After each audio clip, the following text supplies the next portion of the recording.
నెల్లూరు సంగం బ్యారేజీ పనులను ఏపీ పట్టణాభివృద్ధి శాఖ మంత్రి నారాయణ పరిశీలించారు. బ్యారేజీ పనులు 55% పూర్తయ్యాయని మంత్రి తెలిపారు. టీడీపీ ప్రభుత్వం సాగునీటి ప్రాజెక్టులకు ప్రభుత్వం తొలి ప్రాధాన్యత ఇస్తుందన్న నారాయణ, నెల్లూరు నగరంలో ప్రారంభించిన పనులు సకాలంలో పూర్తి చేసే విధంగా గుత్తేదారులపై ఒత్తిడి పెంచాలని పబ్లిక్ హెల్త్ ఇంజనీర్లను ఆదేశించారు. నగరంలో ఎస్సీ సప్లాన్ నిధులతో ప్రారంభమైన పనుల పురోగతిని ఆయన పరిశీలించారు.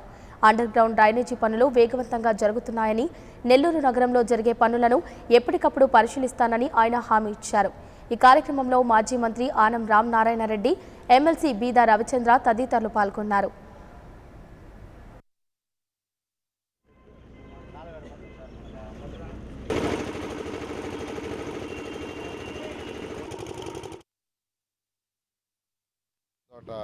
మాలాడలోను, హరిజనవాడ 11వ డివిజన్లోను, తర్వాత ఇదిన్నో డివిజన్ 51 డివిజన్లో జరుగుతున్న వర్క్స్, ఇంజనీరింగ్ వర్క్స్ అయితే ఏదైతే జరుగుతున్నాయో దాని మీద యాక్చువల్గా ఈరోజు ఫిజికల్గా విజిట్ చేయడం జరిగింది. ఆ వర్క్స్లో 2 వర్క్స్ అయితే అడ్వాన్స్ స్టేజ్కి వచ్చి ఉన్నాయి.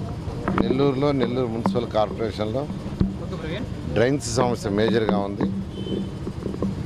గత 2015 నవంబర్లో వచ్చిన వర్షానికి నెల్లూరు అతలాకుతలైన అందరికీ తెలుసు. ఈ వర్షాలకి ఇబ్బంది లేకుండా ఉండాలంటే డ్రైన్స్ నీట్గా ఉండాలి.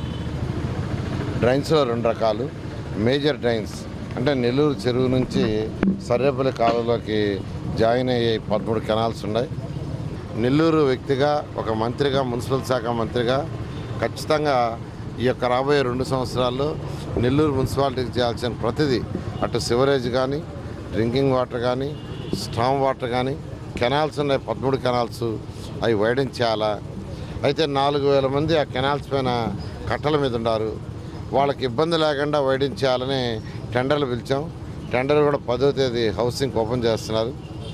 ఆ టెండర్లు ఓపెన్ చేయగానే ఇమీడియట్గా కన్స్ట్రక్షన్ టేకప్ చేసి ఒక 6 నెలల లోపల ఫస్ట్ ఫేజ్ కంప్లీట్ చేస్తారు.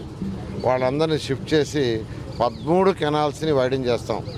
ఆకుతోట మాలాడలోను, హరిజనవాడ 11వ డివిజన్లోను, తర్వాత For more updates, please subscribe 99 TV Telugu.